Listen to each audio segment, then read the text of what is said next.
في ناس ربنا سبحانه وتعالى جعلها ابتلاء للناس، عندها حالة استمتاع تام لما بتشوفك تعيس أو شوفك حزين. الناس دي بتشككك في نفسك، بتشوفك وحش فبتخليك تشوف نفسك وحش، بتخليك عندك عدم ثقة فيك وفي نفسك وفي كل الناس اللي حواليك. لا انت عارف انت حلو ولا انت عارف انت وحش، هل انا كويس ولا وحش. بتسوء سمعتك لو مش عارفة توصل للي انت وصلت له، او مش عارفة توصل لحاجة انت عاوز توصل لها.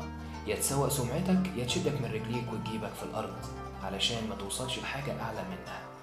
الناس دول عندهم حاجة اسمها الاستلاذ بكل متعة، حزن انت بتمر بيها وضغط نفسي انت بتمر بيه. الناس دول ربنا سبحانه وتعالى بعتهم ليك بلاء. اوعى تزعل في يوم من الايام ان حد بيتكلم عليك او حد قال في سيرتك حاجة وحشة انت مش موجود. واوعى في يوم من الايام تكون شايل من حد هو كان سبب في ان انت تعيش في حالة حزن رهيبة. بالعكس، ربنا سبحانه وتعالى بعتهولك بلاء. البلاء ده لو انت عندك ذنب، والذنب ده هيكون سبب في انك تخرج من الجنة. ربنا سبحانه وتعالى بيبتليك بمرض أو بيبتليك بناس بيفضلوا يطلعوا أسوأ ما فيك علشان تبقى شخص تقي وطاهر، علشان تبدأ تنقي كل صاحب كويس، صاحب طاهر، بنت كويسة، بنت طاهرة، صحبات تعينك على الطاعة، مش صحبة تقهرك وتعيشك في عالم الحزن وعالم القهر وعالم الاضطهاد، ويفضلوا يقدروك علشان انت شخصية مش كويسة وانت اساسا شخصية كويسة، بس شككوك في نفسك.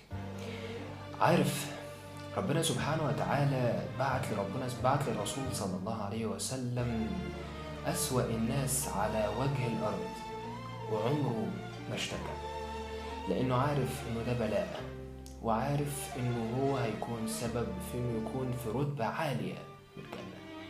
الرسول صلى الله عليه وسلم اتعامل معهم بكل حسنى وكل أدب وكل ذوق. انت برضو اتعامل معهم بكل حسنى وكل أدب وكل ذوق. اتفرج عليهم وهم بيكتبوا عليك، اتفرج عليهم وهم بيتكلموا من وراك، اتفرج عليهم وهم بيرتبوا لك لحاجة ممكن توقعك. بس أهم حاجة إن انت تكون مستمتع بإنك عارف الحقيقة وهم بيكتبوا عليك.